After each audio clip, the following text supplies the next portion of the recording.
दोस्तों जब भी कोई व्यक्ति है और अगर किसी दूसरे व्यक्ति पर या कोई उसके करीबी को जान से मारने की धमकी देता है, गंभीर चोट पहुंचाने की धमकी देता है दोस्तों, तो ये केवल धमकी नहीं होती है बल्कि जो भी व्यक्ति जिसको दी जा रही होती है उसके जीवन में डर और असुरक्षा का माहौल पैदा करती है। और भारतीय न्याय संहिता की धारा 351 में यही सारी व्यवस्थाएं करी गई हैं दोस्तों।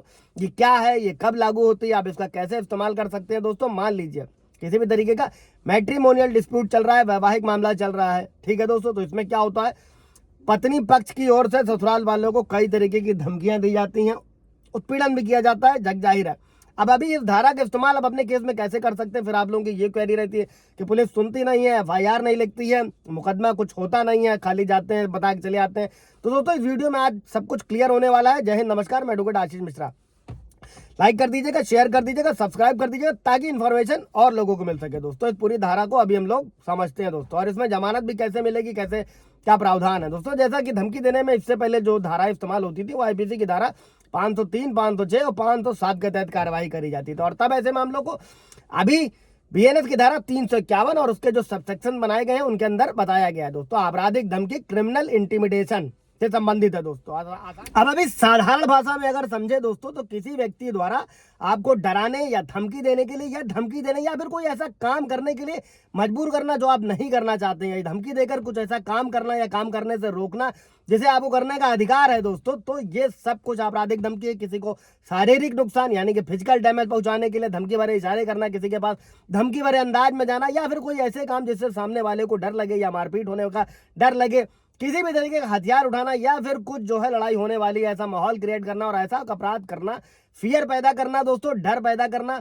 ये सब अगर किसी तीसरे पक्ष के साथ में होता है दोस्तों, तो इसी को बोलते हैं क्रिमिनल इंटिमिडेशन। आपका घर है, कोई संपत्ति है, किसी को जलाने की बात करना, डराने की बात करना, मोबाइल नंबर से धमकियां देना दोस्तों किसी तरीके से, जिससे जो है सोसाइटी में जो है डर पैदा हो दोस्तों, तो ये सब कुछ क्रिमिनल इंटिमिडेशन है। आप मान लीजिए वैवाहिक मुकदमा है जो हो रहा है, चल रहा है, पत्नी द्वारा धमकियां दी जा रही है तमाम तरीके के, तो ये सारे सेक्शंस क्लियर करेंगे। और एक चीज और रिपीट किए दे रहा हूं दोस्तों कि अब आप भी समझिएगा कि कॉग्निबल ऑफेंस और नॉन कॉग्निबल ऑफेंस आपको समझना होगा। जो गंभीर अपराध होते हैं उसमें पुलिस तत्काल FIR दर्ज कर लेती है। अगर मान लीजिए कोई मैट्रिमोनियल डिस्प्यूट है, अब आप क्या कहें, पुलिस के पास जा रहे हैं, शिकायत कर रहे हैं, पुलिस कुछ करनी है, इसमें आपको करना क्या है, पुलिस को कंप्लेन देनी है, SP को कंप्लेन देनी है। इसके बाद में, इसके पहले की बीवी आप पर ढेर सारे मुकदमे दर्ज कराए, आपको जो है कोर्ट में जो है मुकदमा दर्ज करा लेना है। कैसे कराना है, क्यों कराना है, वो अगले वीडियो में समझेंगे। कोई सवाल जवाब होगा तो कमेंट में पूछेगा। अभी धारा को समझते हैं।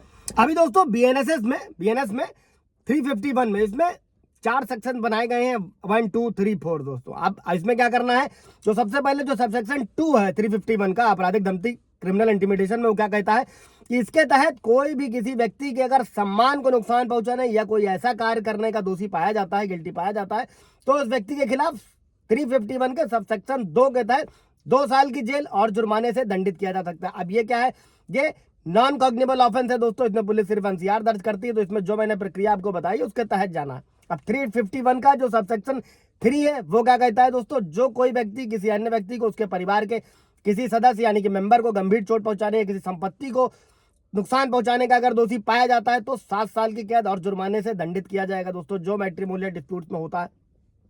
सबसेक्शन 4 क्या कहता है कि अगर कोई व्यक्ति बिना किसी व्यक्ति को अपना नाम और पता बताया यानी कि अनजान बनकर धमकी देने का दोषी पाया जाता है दोस्तों, तो क्या होगा, इसमें 351 के सबसेक्शन 1 के बराबरी जो है 2 साल की सजा के साथ में जो है अलग से 2 साल की सजा और कैद व जुर्माने की जो है व्यवस्था 351 के जो है सेक्शन में करी गई है। अब 351 के तहत दोस्तों जो किसी को धमकी देना है, ये मैं रिपीट कर रहा हूं आप लोगों के लिए कि गैर संज्ञेय अपराध है, नॉन कॉग्निबल अपराध की श्रेणी में आता है। और जिसका मतलब ये होता है कि ये अपराध उन मामलों की तरह गंभीर नहीं माना जाता है। साथ ही ये जमानती है, बेलेबल ऑफेंस है, जिसमें आरोपी व्यक्ति को जमानत भी आसानी से मिल जाती है। लेकिन कुछ परिस्थितियों में अपराध की गंभीरता को देखते हुए कोर्ट जो है आरोपी की जमानत को खारिज भी कर सकता है। अभी इसमें आपको क्या करना है, जैसे मैट्रिमोनियल डिस्प्यूट है, पत्नी और ससुराल वालों की तरफ से धमकियां दी जा रही हैं, अब पुलिस FIR तो लिखेगी नहीं, लेकिन आपको रिटर्न में कंप्लेंट पुलिस को देनी है, SP के यहाँ देनी है। और इसके बाद में अगर आप मुकदमा दर्ज कराना है, तो आपके पास अगर प्रूफ है तो आप कोर्ट आ जाइए और वहां से मुकदमा दर्ज करा दीजिए, इससे पहले कि पत्नी आप पर ताबड़तोड़